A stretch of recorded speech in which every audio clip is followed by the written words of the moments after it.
Welcome back to the channel, guys, and today we are discussing why I think Hell Let Loose is the last great World War II shooter we are ever going to see, or at least for a very long time. Now, before you start flaming me in the comments, just wait till the end of the video. Wait till you have the full story, and then flame me in the comments. Now, World War II shooters used to be the go-to setting for FPS games. Medal of Honor, Call of Duty, Call of Duty 2, Battlefield 1942, and a whole host of other games that I can't be bothered to say. Popularity from movies like Saving Private Ryan and shows like Band of Brothers are definitely a massive influence on the gaming industry in general. Many studios were attempting to capitalize on this popularity in various incarnations, but the biggest is obviously FPS games. However, eventually this focus moved over for more modern era futuristic shooters. The popular focus had shifted with current affairs, and due to this, the popularity of World War II era games was left behind. It wasn't the cash cow it once was. That is until a small development company named Black Matter decided to make Hell Let Loose. They knew it was time to strike. The market had shifted to a niche, and they were going to do something that no other game had done before, combining the best elements of Battlefield, but cladding it in a far more complex metagame with actual squad roles and responsibilities, encouraging teamwork and tactical play, all culminating in a realistic cinematic atmosphere that would probably make Steven Spielbergo weep.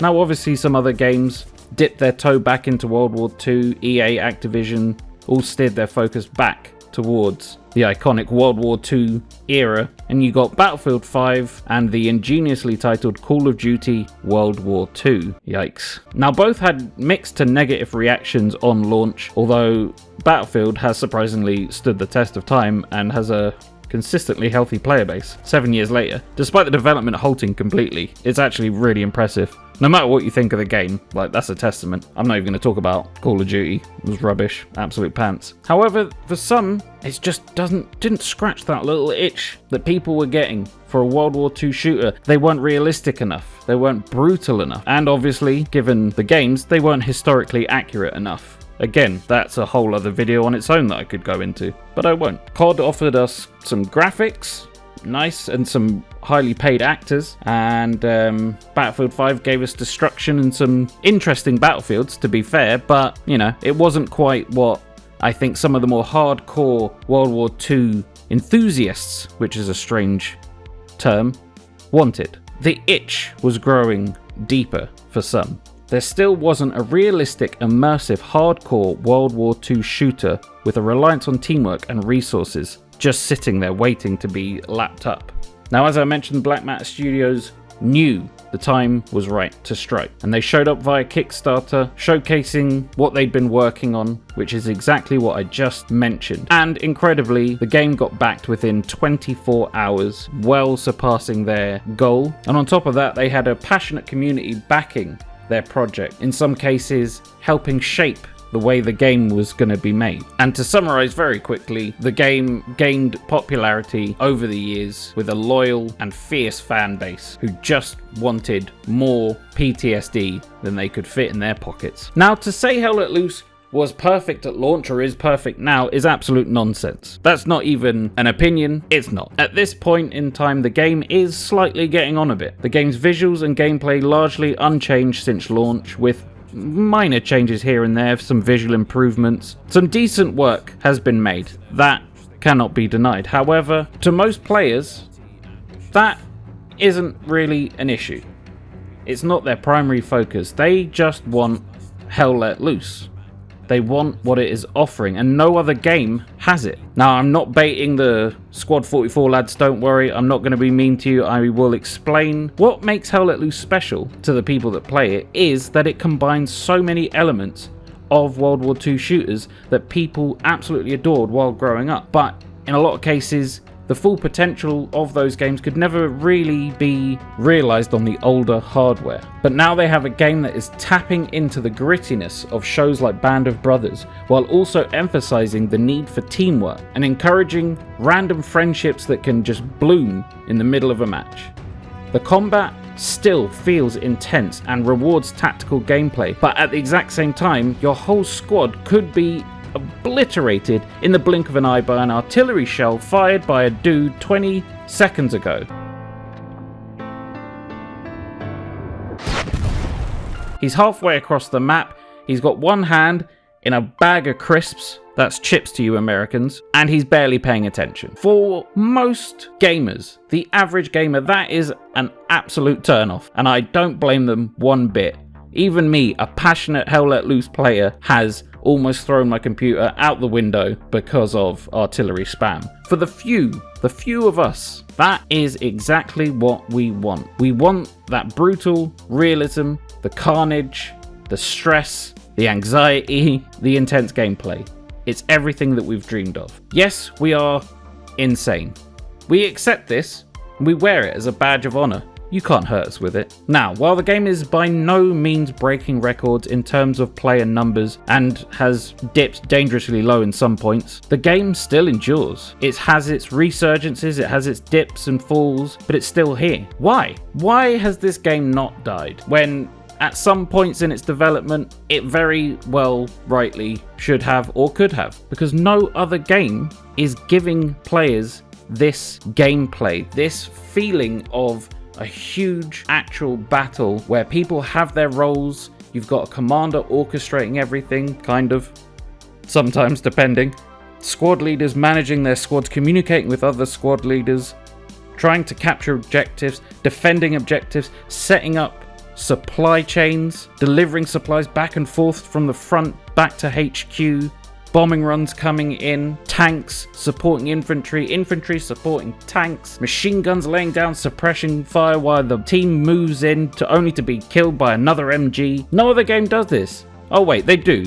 It's Squad 44. Squad 44 is the only rival, the realistic rival to Hell Let Loose. However, unfortunately, it has never been able to draw in the numbers that Hell Let Loose has. And I think there is a very simple reason for this. Squad 44 is full-on milsim. Hell Let Loose is more of a hardcore shooter with some milsim elements sprinkled in for good measure. I'll be honest, Squad 44 does a lot of things better than Hell Let Loose. The tank gameplay is considered superior by most.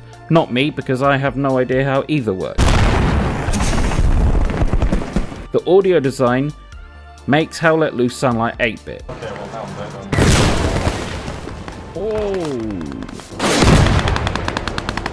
That's an exaggeration, but you get my point. Visually, in terms of effects, explosions, muzzle flash, smoke, the lighting, Squad 44 actually beats Hell Let Loose. However, Hell Let Loose overall has a better aesthetic palette. Look at me using my big words. I don't even know if that makes sense. I don't care either. But why doesn't Squad 44 have higher numbers then, if it is arguably a more visually striking, realistic, intense, hardcore milsim experience? That's exactly why. It is a milsim experience. The milsim experience makes it inaccessible for most. Hell Let Loose, in contrast, is a lot easier to pick up and play.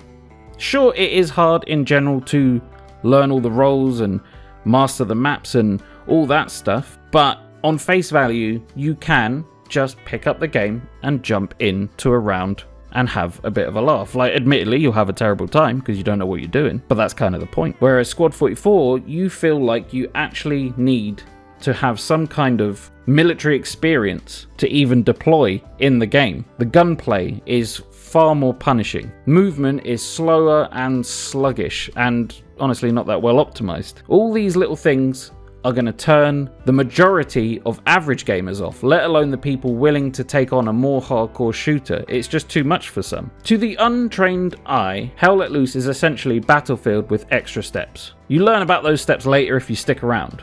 And on top of everything else, Squad 44 already has a dangerously low player count. I don't mean that to sound mean, but there's only 1 to 3 servers active at any one time. It has its peaks and troughs like Hell Let Loose does, but it's a lot lower. So if someone wants to jump into a game, play some World War II exciting cinematic action, are you going to pick the game where there's thousands of players and you can jump into a server, or are you going to pick the game that is a bit of a struggle to get into a server? Not to mention, Squad 44 is not on console, so you're already losing out on a massive player base there. I do dream of a day where Hell Let Loose and Squad 44 just merge in some kind of weird mutation and you get the best of both, and it becomes the ultimate World War II shooter, but, you know, I'm dreaming.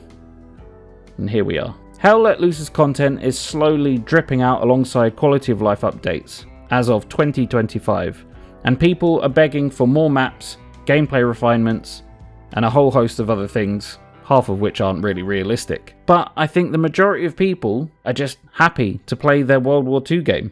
Most are casual players who are fed up with other genres like Battle Royale, Extraction, fast-paced shooters like Apex, The Finals, Fortnite, Call of Duty. It's just too much for them. This game suits their playstyle, and it also caters to people that just aren't that good at shooters, but they want that World War II experience to feel immersed. They're just gonna sign on, play a few hours every night, hanging with some mates, having epic moments, pretending to be their favourite Band of Brothers character. And that's all some people want. They don't care if the game doesn't push past and make millions and millions and millions of dollars or pounds. They don't care if the player base explodes or dwindles down to only 2,000-3,000. Most of them are happy just playing the same maps again. Does that sometimes fill me with fury and rage? Sure. But at the same time, doesn't really matter. People are happy with it and they want to do it. That's how they do it. As I said at the start, Hell Let Loose is by no means a perfect game, and it needs to expand and innovate in certain areas. But even without that, I think Hell Let Loose will survive. Until a competitor can actually deliver what Hell Let Loose is offering, but better, I think Hell Let Loose isn't going anywhere. It's in a very unique state, as no one else,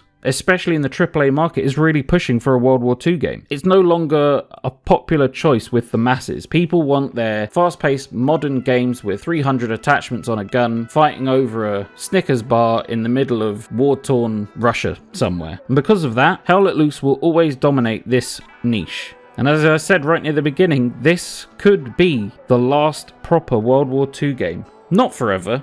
Eventually someone else will come along with a great idea and they'll turn it into a massive World War II game and it will be incredible, or it will be crap, either way. Or Team 17 is sneakily working on Hell Let Loose 2. Nah, I doubt it. No other major studio is focusing on World War II right now. Smaller indie games are either focusing on different eras, or their World War II games are not first-person shooters.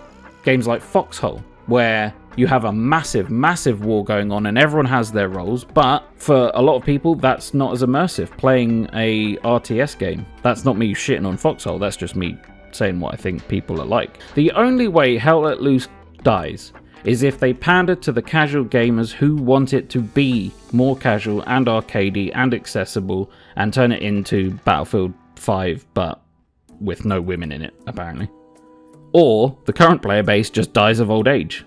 They are getting on a bit. You also have to consider that people don't want the toxic atmosphere that most other popular online shooters have. I'm not saying Hell Let Loose's community is perfect and squeaky clean. If you've watched any of my videos, you'll know I don't think that. You're a fool. You're an F-O-O-L. You're a fool. I think you might need like a little timeout or a rest, maybe like a juice box or something. But the majority are fairly chill and nice. For me personally, I wish Hell Let Loose could expand and grow. But I also don't ever want it to become mainstream, at least not AAA mainstream, as that will encourage the devs to make changes, to make it easier, to make the HUD huge, lots of flashy lights, attachments on guns that didn't exist, all that sort of stuff that most of the Hell Let Loose player base don't want. Admittedly, I don't play as much as I once did a few years back. I like playing lots of different types of games, and I'm trying to expand my channel by playing those games. But I will always come back to Hell Let Loose. I always come back because this game built this channel. It built friendships that are still going strong today, and is also one of the very few games that can give me that cinematic, terrified experience that I've always wanted as a kid, because I'm apparently insane. I've been McBluffin. If you've enjoyed the video, leave it a like. If you didn't, a dislike. If you want to see me play Hell Let Loose or other hardcore games like Squad 44, Arma, Actual Squad, then check out some of my other playlists and subscribe so you don't miss any new uploads. Also, do that bell thing if you really don't want to miss anything. Thanks for watching, and I'll see you all in the next one.